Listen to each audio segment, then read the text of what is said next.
Jadi di Cina itu ada sebuah peternakan burung puyuh yang per tahunnya itu bisa menghasilkan 500 juta burung puyuh tuh guys.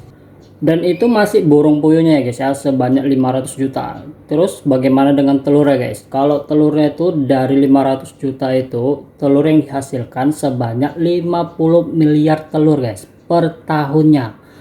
Banyak juga guys ya. Ini kira-kira mau dibuat apa aja nih burung puyuh sebanyak itu dan telur sebanyak itu guys. Nah nanti kita jelasin guys, kira-kira buat apa aja nih burung puyuhnya dan telurnya nih guys. Jadi pertama-tama kita mulai dari tempat produksinya ya guys ya. Nah ini bagian atasnya guys ya. Lanjut ke bagian dalam. Di sini kita lihat banyak telur yang ditampung oleh mesin, dan ini nantinya bakalan masuk ke inkubator untuk ditetaskan pastinya guys ya. Jadi ini mesin gak ada berhentinya nih guys. Ini langsung aja jalan terus setiap hari. Karena apa? Karena burung puyuhnya tuh tiap hari bertelur itu guys. Terus sebelum masuk ke inkubator guys, telur-telurnya itu bakal diseleksi guys. Ditengok mana yang retak, mana yang rusak, itu nggak bisa dimasukkan ke inkubator atau ditetaskan guys. Dan yang memenuhi standar bakal ditetaskan ke dalam mesin inkubator itu guys. Lalu suhu yang ideal untuk telur puyuh ini bisa berkembang dan menetas itu sekitar 37,5 derajat guys. Nah setelah menetas bakal ada namanya seleksi gender ya guys ya, dimana kelamin jantan dan betina bakal diseleksi tuh guys, sebelum nantinya bakal dimasukkan ke dalam kandang pembesaran itu guys. Terus burung puyuh ini dikasih makan untuk apa ya, untuk perkembangannya ya, dikasih makan untuk perkembangannya itu berupa gandum, jagung, sama kedelai itu guys ya. Ini makanan diet kata mereka sih guys, burung puyuhnya nih guys. Jadi makanannya ini terus gitu, setiap 4 jam sekali dikasih, 4 jam sekali dikasih terus guys. Setelah dikasih makan, terus minumnya juga harus diperhatikan, harus bersih ya guys ya. Dan juga terakhir itu kesehatannya guys. Jadi untuk menjaga kesehatannya mereka melakukan vaksin atau disuntik gitu lah guys ya burung puyuhnya guys. Jadi di sini ada 3 faktor ya guys ya yang paling penting untuk merawat burung puyuh ya. Pertama pertama makanan, minuman, dan kesehatannya guys.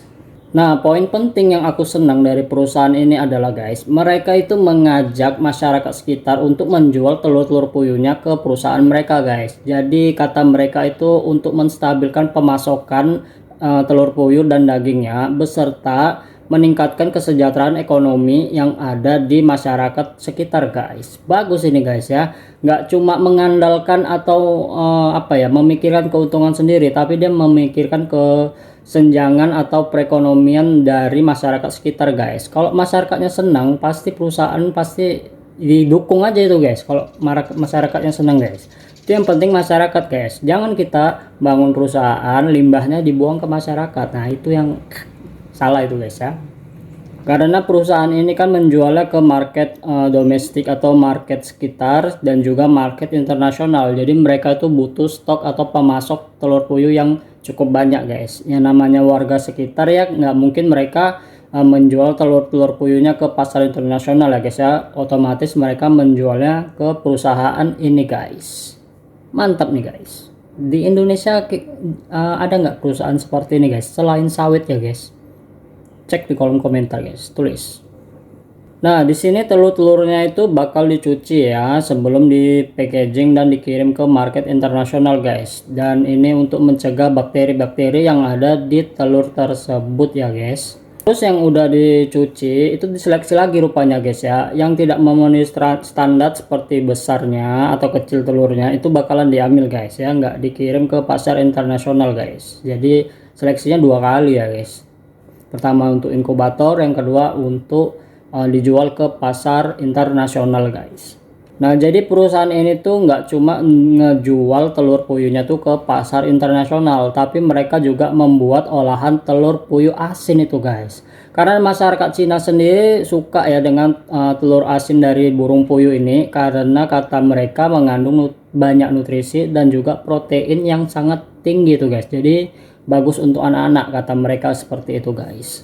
Nah jadi proses pembuatan telur asinnya seperti ini ya guys ya. Udah direbus lalu dimarinasi atau dibumbu-bumbuin lah seperti itu guys ya. Setelah itu dikemas dan dijual ke masyarakat domestik atau internasional ya guys. Berarti ada dua olahan udah ya guys ya. Pertama dijual ke pasar internasional telurnya, yang kedua dibuat asinan, dan yang ketiga ini mereka menjual daging puyuhnya guys. Nah bisa kita lihat ya guys ya, ketika burung puyuhnya dibelah kayak gini itu masih kayak ada telur-telurnya gitu di dalam ya guys ya. Dan untuk daging burung puyuhnya ini mereka bisa menghasilkan 30.000 ton per tahun guys. Per tahun itu 30.000 ton daging burung puyuh guys. Banyak ya guys ya. Nah ini bakalan dikirim ke market-market sekitar atau market internasional juga ya guys.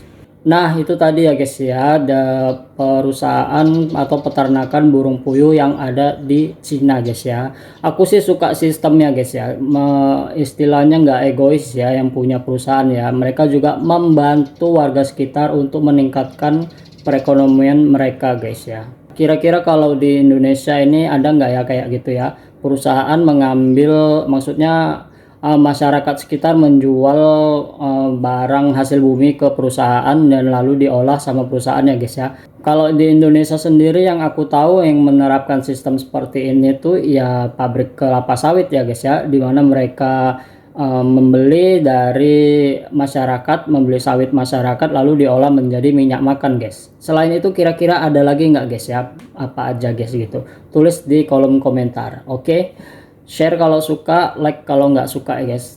Terima kasih guys.